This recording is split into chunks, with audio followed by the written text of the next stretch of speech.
धन्यवाद सभापति महोदय।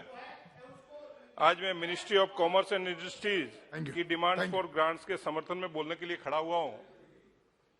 सभापति महोदय, मुझे कहते हुए बहुत खुशी हो रही है और मैं धन्यवाद दूंगा आदरणीय प्रधानमंत्री जी को और आदरणीय मंत्री जी को भी कि आपने कृषि के क्षेत्र में बहुत अच्छे कदम जो उठाए, उसका नतीजा है कि आज कृषि क्षेत्र में निर्यात जो हमारा है वो 19,709 मिलियन डॉलर पे गया।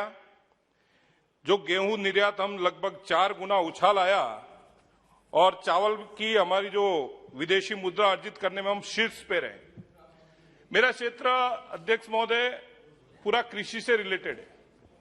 मैं मंत्री जी से ज्यादा टाइम नहीं लूंगा, लेकिन शॉर्ट में ये कहना चाहूंगा कि हमारे वहां ईसबगोल और जीरा, पूरे विश्व का सबसे उत्तम जीरा और ईसबगोल हमारे वहां पे होता है, लेकिन आज भी उसको उतना प्रोत्साहन और वहां पे कई दफा मैंने कहा है ईसबगोल की फैक्ट्री और उसके लिए और निर्यात का कुछ अगर मैकेनिज्म हम बनाएं।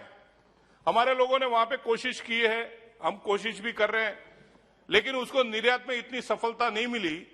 अगर सरकार के माध्यम से जालोर जिले और सिरोही को ईसबगोल और जीरे के लिए अगर कोई प्रोत्साहन दिया जाए और कोई वहां पे अच्छा सिस्टम तैयार किया जाए तो एक अच्छा कदम किसानों के लिए फायदे कारक कदम होगा और जिससे वहां के किसान की आय दुगनी करने में भी हमें बहुत बड़ा फायदा मिलेगा।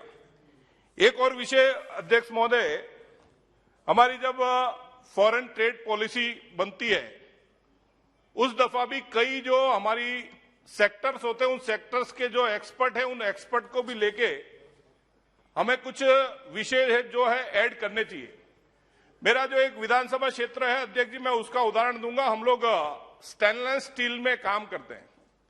पूरे भारतवर्ष के अंदर मंत्री महोदय 80 से 90% ट्रेडर या मैन्युफैक्चरर है तो वो मेरे क्षेत्र के, पूरे भारतवर्ष में। और अगर वो मैन्युफैक्चरर और ट्रेडर्स अगर एक दिन काम बंद कर दे तो यहाँ की स्टेनलेस स्टील जो इंडस्ट्रीज है उसको ठप करना पड़े, वो उसका प्रोडक्शन नहीं जाएगा। ये परिस्थिति हमारे वहां की है। लेकिन उसमें एक समस्या ये आ गई, 3-4 बड़े जो टाइकून हम बोले या जो भी व्हाटएवर, उन लोगों ने कहीं पे कोई राय देके जो वो रॉ मटेरियल बनाते हैं उस रॉ मटेरियल को इंपोर्ट बैन करवा दिया।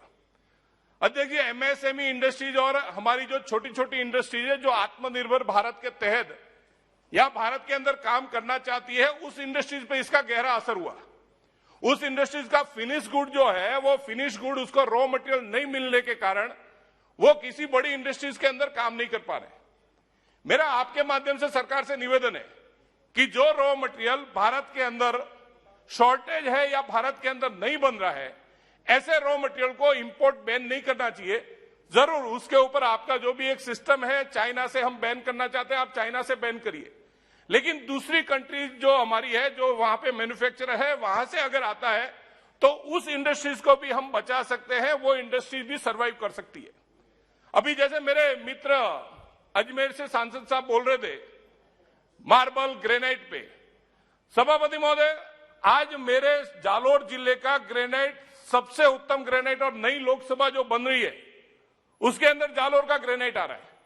लेकिन जालोर का जो ग्रेनाइट है, उस ग्रेनाइट को एक्सपोर्ट में अगर हम कुछ तवजो दें, एक्सपोर्ट करने के लिए अगर वहां पे रेक लगाए, एक्सपोर्ट करने के लिए वहां के जो इंडस्ट्रियलिस्ट है उन इंडस्ट्रियलिस्ट को अगर हम प्रोत्साहन करें तो शायद वो ग्रेनाइट हमारा आगे बढ़ सकता है।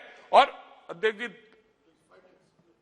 2 मिनट हुआ है, ग्रेनाइट है।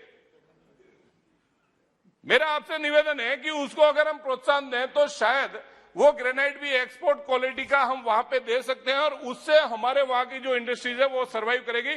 बाकी इस कोरोना काल के अंदर जो सबकी जो राय है, जो सबकी समस्या हुई, मैं नहीं कहता हूं कि वो इंडस्ट्री सरवाइव नहीं कर रही, बहुत अच्छे से आगे बढ़ी है। लेकिन ये समस्या जो छोटी छोटी समस्या है, जैसे इंपोर्ट बैन है, जैसे हमारे यहाँ पे स्टेनलेस स्टील का विषय जो मैंने रखा है, उस स्टेनलेस स्टील का रॉ मटेरियल लाना बैन है, इन विषयों पे अगर हम ध्यान देंगे और कृषि के क्षेत्र में खास करके ईसबगोल और जीरे के ऊपर अगर हम ध्यान देंगे तो मेरे क्षेत्र में, और मेरे क्षेत्र में नहीं भारत का भी नाम पूरे विश्व में रिकॉर्ड में आएगा, क्योंकि ईसबगोल इतना अच्छा और कहीं नहीं बनता। ये जरूर मैं आपके माध्यम से कहना चाहूंगा। बहुत बहुत धन्यवाद।